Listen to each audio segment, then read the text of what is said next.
Much has been written about it. Some reports have described it as a rock, an island in dispute, an island clad in tin, and some have described it as a source of fish in Lake Victoria. About 24 kilometers from the mainland of Mohuru Bay lies Migingo, a 2,000 square meters island in Lake Victoria. The island was the center of a low-level territorial dispute between Kenya and Uganda and is extremely densely populated, now recorded at 1,000 people.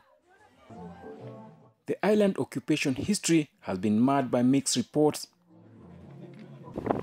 Nyangwen Beach in Migori County is one of the shores of Lake Victoria. This is part of the assets owned by a well-known old man, Dalmas Tembo, now 82. Tembo was the first man to set foot on Migingo Island in 1991. We caught up with him at his home, now relaxed at his old age. He narrates to us how he came to settle on the island with his family. Sasa kukaa kule Migingo tukatengeneza boti moja ya kuchukua samaki na lete. Zile boti dogo zote zinakaa pale. Sasa tuwezi kupata hasara ya nini? Ya mafuta, kukimbia nje, kurudi huko. Kimbia nje, kurudi huko hakuna. Sasa boti moja ndio ilikuwa inachukua samaki ikija kupelekea watu wa cooperative. Mwaka 1991 ambao nilienda huko. Sasa tukapata Migingo iko pori kubwa kabisa. Tukakata nikamaliza. Nikajenga nyumba, nikaanza kazi. Joshua Omino Ogot, a boat builder in Mohuru Bay sublocation, built Tembo's first boat to Migingo. He attests that Tembo was really the first man to land on the island. Aliyenifurahisha sana niliwahi kutengenezea mzee Dalmas Tembo boti kubwa ambapo wanaita chombo. Yakuwa inakwenda Migingo kwa wakati wa nyuma hapo kidogo. Ilinifurahisha sana kwa sababu malipo yalikuwa ni mazuri na mapato yalikuwa yanapatikana. Ila bahati mbaya ile boti sasa ikaangamizwa na Waganda ikaenda ikapotea huko. Subsequently, other fishermen from Kenya, Uganda and Tanzania came to the island because of its proximity to fishing grounds rich with Nile perch. In June 2004, according to Dalmas Tembo, a report also recorded by Kenyan government, Uganda police pitched a tent on the island and raised the Ugandan flag and that of their police department. Ndio tukaona boti kubwa inatoka baharini inakuja. Tukafikiria hiyo boti ni ya wapi? Kidogo kugoa tukaona maaskari ndio iko ndani yake. Maaskari kuingia, piga break, kutoka ndani ya boti kufika nje pale tunahisi, wakatuuliza mnatoka wapi? Mwambia sisi natoka Mohuru Bay. Na wapi mwenye kazi? Nikasema ni mimi. Hapo pale uliko ni wapi? Nikamwambia hapo pale niko ni Kenya.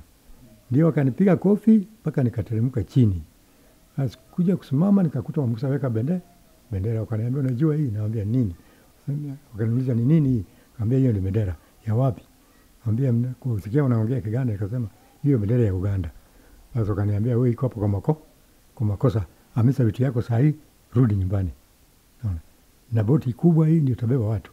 Vitu yote hii iko hapa hii nabaki. Sababu hapa si Kenya, hapa ni Uganda.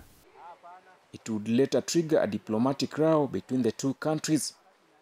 14 years later, since Tembo's demise, our visit to the island shows a community living in harmony with no disputes at all.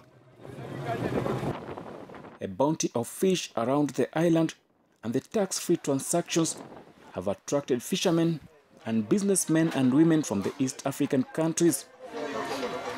Gabriel Ugwe is the island chairman and also the head of Migingo Beach Management Unit.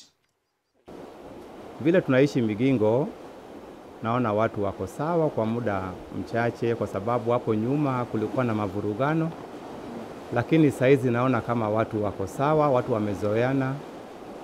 Security wanafanya vizuri kwa sababu wanalinda wananchi wote. Hakuna mambo ya ubaguzi. Tena hata hao wenyewe wanakaa pamoja. Being a rock with no soil to support agriculture, the main activity is fishing. The waters around here are known for the great Nile perch. The fish is sold to local businessmen, mostly from Uganda, who later exports to Europe. The island gets food supplies and drinking water from the mainland. Businessmen and women who run shops and groceries on the island use fishermen boats that transport fish to the mainland once in every 3 days to ferry their goods. Migingo has no hospital, but there is an elderly pharmacist, Dr. Ishmael Opio Osodo, who offers medical assistance to the populace. He says offering surgical and inpatient services are the main tricky affair to him. He has no infrastructure to perform such. For him, most common cases he handles are related to sexually transmitted diseases. Magonjwa kama sina, malaria na typhoid na nyingine.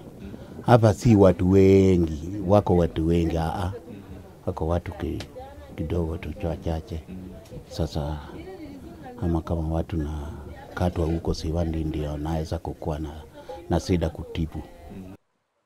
There are no schools too. The only evidence of a school is this advert asking parents to enroll their children in a kindergarten which is less than a month old.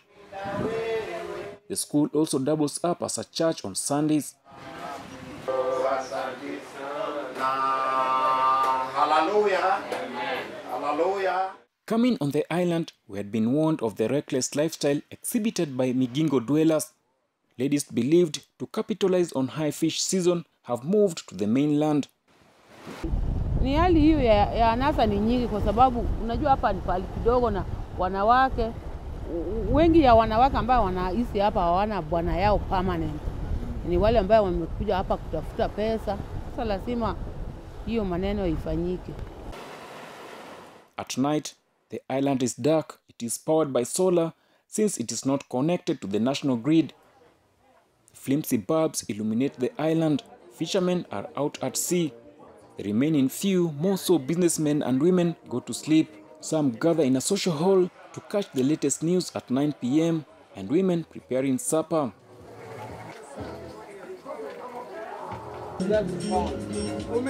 Youths gather in entertainment joints to dance to the local beat known as Ohangla.